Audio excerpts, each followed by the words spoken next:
હવે આપણે લોકો કરીએ છીએ ઉદાહરણ નંબર 25 અને બિલીમી ગાઈસ જો અઘરો દાખલો પૂછવો છે તો ઉદાહરણ નંબર 25 પૂછશે બરોબર છે અને એમ થયું કે ઉદાહરણ નંબર 25 પૂછવું છે અઘરું તો એ આ પૂછશે ભવ્ય અને દીપ 5:3 ના પ્રમાણમાં નફો નુકસાન વેચી લેતા એક પેઢીના ભાગીદારો છે તારીખ 31/3/17 રોજના તેમની પેઢીનું પાકું સરવૈયું તમને નીચે મુજબ આપ્યું છે અહીંયા જો મૂડી ખાતા અને ચાલુ ખાતા બંને છે તો આપણે પણ બંને બનાવવા પડશે પેલા હું ચાલુ ખાતા બનાવ્યો છે ભવ્ય અને દીપના 80,000 ને 60,000 તો મેં એના ચાલુ ખાતે જમા બાજુ લખી નાખું છું ગાઈસ બાકી આગળ લાવ્યા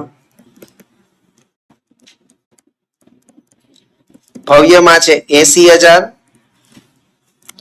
દીપમાં છે 60,000 ક્લિયર બધાને એવરીવન એના પછી એના મૂડી ખાતા પણ આપ્યા છે કેટલા છે 1 લાખ અને 1,30,000 ચાલો મૂડી ખાતે જમા બાજુ લખો બાકી આગળ લાવ્યા ભવ્યમાં છે 1 લાખ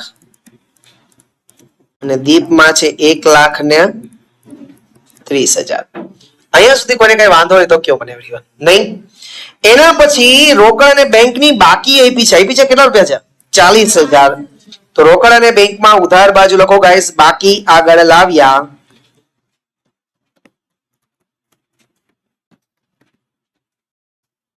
40,000 ચલો અહીંયા સુધી આઈ થિંક કોઈને કઈ તકલીફ હશે નહીં એવરીવન ક્લિયર બધાને ઓકે આગળ પેલો તારીખ 1/4/2017 ના રોજથી વેદાંગને ભાગીદાર તરીકે દાખલ કર્યો વેદાંગને આપણે દાખલ કર્યો એટલે અહીંથી ખબર પડે દાખલો કેનો પ્રવેશનો પ્રવેશની શરતો આની નીચે મુજબ હતી કઈ શરત હતી પહેલી વેદાંગ ₹50,000 નું અંગત ફર્નિચર પેઢીમાં લાવશે એટલે વેદાંગે શું કર્યું મૂડીના રૂપિયા લઈ આવવાના હતા પણ વેદાંગ પાસે રૂપિયા હતા નહીં વેદાંગે એવું કીધું ભાઈ હું મૂડી તરીકે હું લઈ આવું ફર્નિચર લઈ આવું આપણે કીધું કઈ વાંધો નહીં ફર્નિચર લઈ આવ ફર્નિચર આપણા ધંધાની શું કહી જશે મિલકત એટલે આપણે લખશું મિલકત લેણા બાજુ ફર્નિચર કાઉન્સમાં લખશું વેદાંગ કેટલા રૂપિયા કીધા 50,000 વેદાંત ધંધામાં મૂડી તરીકે લઈ આવે તો એના મૂડી ખાતે શું કરી દેવું પડે જમા કરી દેવું પડે તો મૂડી ખાતે જમા કરો 50,000 રૂપિયા વેદાંતના મૂડી ખાતે જમા કરો 50,000 રૂપિયા અને દીકરો શું લઈ આવે છે ફર્નિચર તો અહીંયા લખવાનું ફર્નિચર ખાતે ચલો આમાં કોઈને કઈ વાંઢો વાંઢી હોય તો કે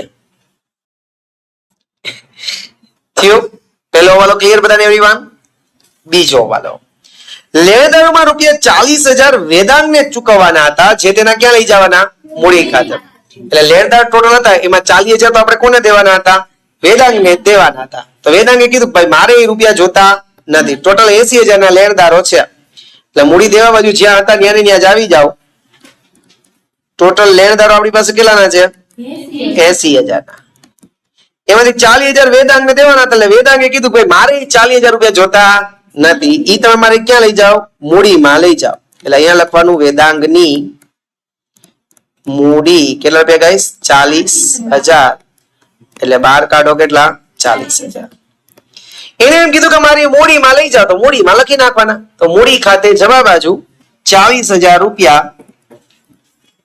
સામેના ખાતાનું નામ લેણદારો ખાતે સામેના ખાતાનું નામ લેણદારો ખાતે કેટલા રૂપિયા ગાઈસ 40,000 ક્લિયર બધાને એવરીવન આગળ વેદાંતનો ભવિષ્યમાં નફામાં ભાગ કેટલો રહેશે 1/5 એટલે એ કઈ હવાલો કરવાની જરૂર છે નહીં આગળ કઈ જરૂર પડશે તો જે આપણે કરશું એટલે વેદાંત પાઘડી પેટે કેટલા રોકડા લઈ આવવાનો છે 30,000 ઓકે વેરી ગુડ હવે જો જે ક્યાંય પણ નવું પ્રમાણ આપ્યું છે નથી આપ્યું તો આપણે જૂનું પ્રમાણ બરાબર શું લઈ લેશું ત્યાગનું પ્રમાણ બરોબર છે તો ચાલો એ કેટલા રૂપિયા લઈ આવ્યો છે પાઘડીના 30,000 ચાલો એ રોકડા 30,000 લઈ આવે તો ધંધામાં રોકડ આવે તો ઉધાર એટલે રોકડ અને બેંક ખાતે ઉધાર બાજુ લખો ગાઈસ 30,000 રૂપિયા સામેના ખાતાનું નામ શેના લઈ આવ્યો છે પાઘડીના તો અહીંયા લખવાનું પાઘડીના પ્રીમિયમ ખાતે આટલું થયું એવરીવન હવે આ જે 30,000 રૂપિયા પાઘડીના રોકડા લઈ આવ્યો છે એ આપણે કોને આપી દેવાનું જૂના ભાગીદારોને કોને આપી દેવાનું જૂના ભાગીદારોને એ કયા પ્રમાણમાં ત્યાગના પ્રમાણમાં તો હવે જૂના ભાગીદારના મૂડી ખાતા છે અને ચાલુ ખાતાય છે, તો કયા ખાતે દેશું આપણે? ચાલુ ખાતે. બરોબર છે. અહીંયા લખવાનું સામેના ખાતાનું નામ પાઘડીના પ્રીમિયમ ખાતે. કયું પ્રમાણ હતું જૂનું એનું? 5:3. તમે 5:3 માં વેચો. ચલો અહીંયા આવશે 18,750, 11,250. નાउ કે एवरीवन 18,750 અને 750 અને 11,250. ક્લિયર બધાને एवरीवन? થયું? ઓકે. આગળનું વાળું જોઈએ. પેઢીની પાઘડીનું મૂલ્યાંકન કેટલું કર્યું? 2 લાખ. શું કામ એને આપ્યું છે જોઈએ આપણે. જો પેઢીની પાઘડીનું મૂલ્યાંકન 2 લાખ છે, તો ચલો વેદાંગ છે ઈ તો જે પોતાના ભાગની પાઘડી લેવી જોઈએ કે નહીં? તો આપણે જોઈ લઈએ કે ના ભાગની પાઘડી થાતી છે કેટલી. કાયદેસર વર્કિંગ નોટ નંબર 1, વેદાંગના ભાગની પાઘડી. વેદાંગના ભાગની પાઘડી. તો ચલો કુલ પાઘડીનું મૂલ્ય કેટલું નક્કી કર્યું છે આપણે? 2 લાખ. એને ગુણ્યા એનો ભાગ કેટલો હતો ભવિષ્યના નફામાં? 1/5, એટલે 40,000 એને લઈ આવવાની થતી હતી. એના ભાગની કેટલી પાઘડી થઈ છે ગાઈસ? 40,000 માઇનસ રોકડમાં લાવેલ પાઘડી. માઇનસ રોકડમાં લાવેલ પાઘડી. કેટલી પાઘડી રોકડમાં લઈ આવ્યો છે? 30,000 લઈ આવ્યો હતો ને? તો રહી કેટલા ગયા? 10,000. આ 10,000 આપણે શું કરશું હવે? એ તો વેચી દેશું, પણ એનું મતલબ એમ કે વેદાંગના ચાલુ ખાતામાંથી રૂપિયા લેવા પડશે ને. જનરલી મૂડી ખાતામાંથી લે, પણ અહીંયા ચાલુ મૂડી બંને આપ્યા છે. આ રૂપિયા ક્યાંથી લેશું? વેદાંગના ચાલુ ખાતામાંથી લેવા.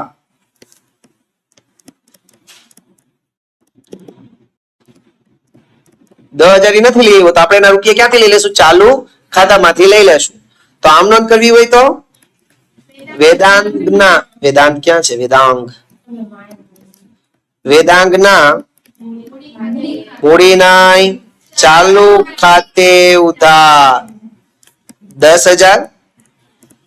અને આ 10,000 રૂપિયા કોને આપી દેવાના છે ફ્રેન્ડ્સ? આપણે લોકોએ જૂના ભાગીદારને. જૂનામાં કોણ છે? ભવ્ય અને દીપ. પેલા ભવ્ય છે ને, તે ભવ્યના ચાલુ ખાતે, તે દીપના ચાલુ ખાતે. અને ત્યાગનું પ્રમાણ આપણને ખબર જ છે કેટલું છે, જૂનું છે ઈ જ છે, એટલે 5/3 6,250 એટલું થાય. આમાં તો ઇમ્પોર્ટન્ટ નથી, એની અસર થવી ઇમ્પોર્ટન્ટ છે. એટલે આ બે ના ચાલુ ખાતે જમા પેલા કરી દેવાય. 6,250 3,750. જોજો એટલે ઈઝી પડે. ચાલુ ખાતે ભવ્યમાં કરીએ 6,250, દીપમાં કરો 3,350. સામેના ખાતાનું નામ કોનું નામ છે? વેદાંગ. વેદાંગના ચાલુ ખાતે થાય. અહીંયા બે ને જમા કર્યા તો વેદાંગના ચાલુ ખાતે બે ને શું કરી દેવાના? ઉધાર. 6,250 3,350. 6,250 ની સામે કોનું નામ લખવાનું? ભવ્ય. આ ભવ્યના હતા. અને 3,350 કોના હતા? દીપના હતા.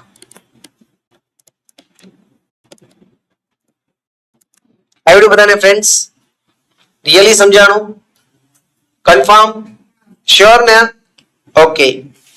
આગળની વાત કરું છું ગાઈઝ. ઉધાર ખરીદીના 10,000 લેણદાર ખાતે અને ખરીદ ખાતે નોંધવાના બાકી છે. આખા સ્ટોકમાં આ માલનો સમાવેશ થઈ ગયો છે. યાદ કરો, ખરીદી નોંધવાની રહી ગઈ હોય તો ખ લે, ખરીદીમાં પ્લસ ને લેણદારમાં પ્લસ. પણ આપણે અહીંયા તો ખરીદી એટલે વેપાર ખાતું હોય નહીં, એટલે આપણે લોકો શું કરતી? આ રૂપિયા ક્યાં લખી નાખીએ? પુનઃ મૂલ્યાંકન ખાતે ઉધાર બાજુ. અહીંયા લખશું લેણદારો ખાતે કૌંસમાં 10,000. એ લખશું નોંધવા બાકી ખરીદી.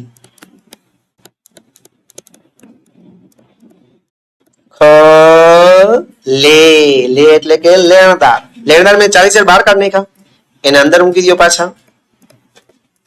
પ્લસ તમારે એમ જ કરવું પડશે ને, નોંધવા બાકી ખરીદી કેટલા ગાઈસ 10,000. એટલે હવે ટોટલ લેણદારો કેટલા થઈ ગયા છે ગાઈસ 50,000. આવ્યું બધાને એવરીવન? ઈઝી. અહીંયા તો સર બધાને આવડી જ જાય છે. ઈ ક્યાં તકલીફ છે? તકલીફ તો એક્ઝામ માં જ આવે. અહીંયા તો આવડી જ જાય. હા, ચલો થઈ ગયું કન્ફર્મ. ઓકે, આગળ 30,000 ના સ્ટોક ની બજાર કિંમત કેવી છે? 24,000. આપણે આ બેનો ડિફરન્સ કાઢો. 30,000 નો સ્ટોક હતો ને એની કિંમત કેટલી છે? 24,000. એટલે આની કિંમતમાં 6,000 નો શું થયો? ઘટાડો. બસ આપણે યાદ રાખવાનું, સ્ટોક ની કિંમત કેટલી ગઈ હતી? 6,000. ઓકે, હવે જો જે સ્ટોક આપ્યો છે કેટલા? 40,000. તો પાકા શ્રેણીમાં મિલકત લેણા બાજુ લખો સ્ટોક 40,000 માઇનસ ઘટાડો. કેટલાનો ઘટાડો કરવાનો છે ગાઈસ? 6,000 નો. એટલે 12 કાઢો કેટલા? 34,000. સ્ટોક ની કિંમત 6,000 રૂપિયા ઘટે છે તો તમને ફાયદો થાય છે કે નુકસાન? નુકસાન. અને નુકસાન છે પુનઃ મૂલ્યાંકન ખાતે ઉધાર બાજુ 6,000 રૂપિયા સ્ટોક ખાતે. 6,000 રૂપિયા સ્ટોક ખાતે. નાउ ઓકે એવરીવન? ઓકે, આગળ. હે મારો દ્વારિકાધીશ, કારીગર વળતર અનામત માટે જવાબદારી કેટલી કરવાની છે? 24,000 ની. યાદ કરો, જે કારીગર વળતર અનામત ની જવાબદારી કે એટલે તમારે ક્યાં લખી દેવાનું? મૂડી દેવા બાજુ કારીગર વળતર દાવો લખવાનો. કારીગર વળતર દાવાની જોગવાઈ. કારીગર વળતર દાવાની જોગવાઈ કેટલા રૂપિયા ફ્રેન્ડ્સ? 24,000. કારીગર વળતર દાવાની જોગવાઈ કેટલા રૂપિયા છે ગાઈસ? 24,000. હવે કારીગરને તમારે 24,000 રૂપિયા દેવાના છે એટલે તમને તો થઈ જાય નુકસાન. તો આ નુકસાનને પહોંચી વળવા માટે જોજીએ પહેલાથી કઈ કારીગર વળતર અનામત રાખી છે? હા, કેટલી? 40,000. તમારી પાસે 40,000 રૂપિયા છે, એમાંથી તમારે 24,000 દઈ દેવાના, તો હજી કેટલા બચ્યા? 16,000. તો 16,000 કોને દઈ દેવાના? જૂના ભાગીદારોને આપી દો. જૂના ભાગીદારોને કયા ખાતે? મૂડી કે ચાલુ? ચાલુ ખાતે. કારીગર વળતર અનામત જૂનું પ્રમાણ છે 5:3. 16,000 ને 5:3 માં વેચો એટલે 10,000 ને 6,000. 10,000 અને 6,000. Clear my dear friends? આગળ રોકાણ પર મળવાનું બાકી વ્યાજ કેટલું છે? 16,000. ઓકે, 16,000 વ્યાજ મળવાનું બાકી હોય તો વ્યાજ મળવાનું બાકી છે એટલે વ્યાજ મળવાનું બાકી હોય તો આપણું શું કહેવાય? લેણું. લખો મિલકત લેણા બાજુ મળવા બાકી રોકાણોનું વ્યાજ કેટલા રૂપિયા ફ્રેન્ડ્સ? 16,000. અને આ જે 16,000 રૂપિયા વ્યાજ છે મળવાનું બાકી, બરોબર, એ આપણી આવક કહેવાય ને. આવકને ક્યાં લખાય? પુનઃ મૂલ્યાંકન ખાતે જમા બાજુ મળવા બાકી રોકાણોનું વ્યાજ કેટલા રૂપિયા ફ્રેન્ડ્સ? 16,000. મળવા બાકી રોકાણોનું વ્યાજ કેટલા રૂપિયા ગાઈસ? 16,000. ક્લિયર બધાને એવરીવન? આગળ હવાલા પૂરા. ચલો હવે બાકીની વસ્તુ જોતા એ સૌથી પહેલા છે પ્રોવિડન્ટ ફંડ 20,000 છે. અહીં પાસે ન્યાય જ લખી નાખીએ. મૂડી દેવા બાજુ પ્રોવિડન્ટ ફંડ 20,000. એના પછી લેણદારો થઈ ગયું, કારીગર વળતર અનામત થઈ ગયું, મૂડી ખાતા ચાલુ ખાતા થઈ ગયું, સામે બેંક થઈ ગયું. દેવાદારો 60,000 છે. અહીં પાસે ત્યાં જ લખી નાખો. મિલકત લેણા બાજુ ગાઈસ દેવાદારો 60,000. સ્ટોક લખાઈ ગયું. મકાન એ પણ આપણે શું કહેવાય? મિલકત. મકાન 3 લાખ. રોકાણો પણ આપણે લખવાનું બાકી છે ને એ આપણી મિલકત છે એટલે એને પણ ત્યાં જ લખી નાખીએ ગાઈસ. રોકાણો 70,000. ના ઓકે એવરીવન? આવડું બધાને કે ના આવડું? કન્ફર્મ? શ્યોર?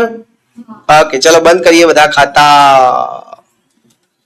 પેલું ટેલી થઈ જતો હશે 16,000 16,000 જોઈ લ્યો લખી નાખો 16,000 16,000 નાઉ ટેલી એવરીવન એના પછી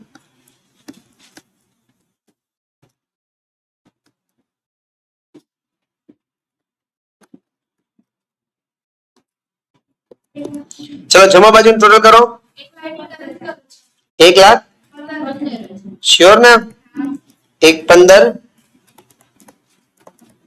1,15 તો અહીંયા બાકી આગળ લઈ ગયા 1,15 જ આવ્યા ને 1,15,000 ચલો દીપમાં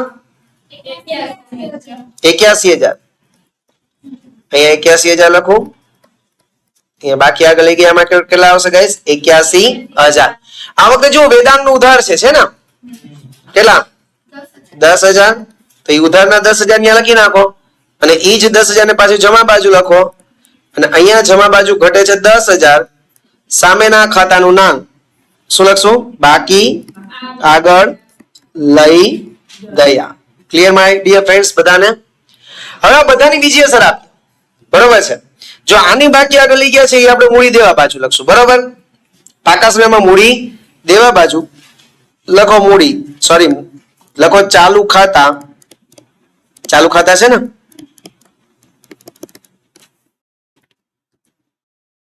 ભવ્ય એન્ડ દીપ ભવ્યના કેટલા આવ્યા હતા 1 લાખ અને ઓલાના 81,000 થઈ ગયું અને જે વેદાંગ છે એનું ચાલુ ખાતું જો ઓલો જમા બાજુ આવ્યું હતું તો એનું ઈ સાઈડ ઉતાર દઈએ એટલે અહીંયા મિલકત લેણા બાજુ ચાલુ ખાતું અને એમાં શું નામ આવશે વેદાંગ કેટલા રૂપિયા 10,000 વેદાંગ કેટલા રૂપિયા છે ફ્રેન્ડ્સ 10,000 ક્લિયર બધાને એવરીવન ક્લિયર ઓકે ચલો આગળ હવે મૂડી ખાતા બંધ કરીએ એવરીવન ચાલો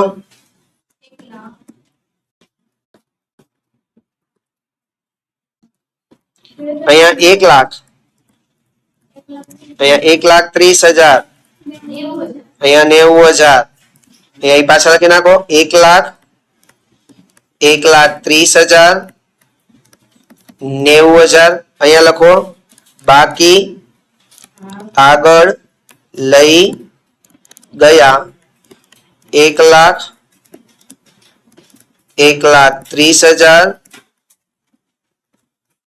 90,000 લખો ગાઈસ 1 લાખ 1,30,000 એન્ડ 90,000 થયું ઓકે હવે આ જે મૂડી ખાતા છે એ આપણે લોકો ક્યાં લખી નાખીએ પાકા સમયમાં મૂડી દેવા બાજુ લખો મૂડી ભવ્ય દીપ વેદાંગ ભવ્યના કેટલા હતા 1 લાખ ને પછી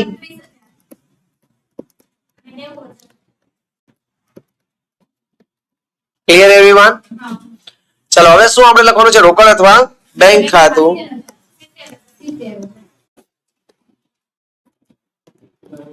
70,000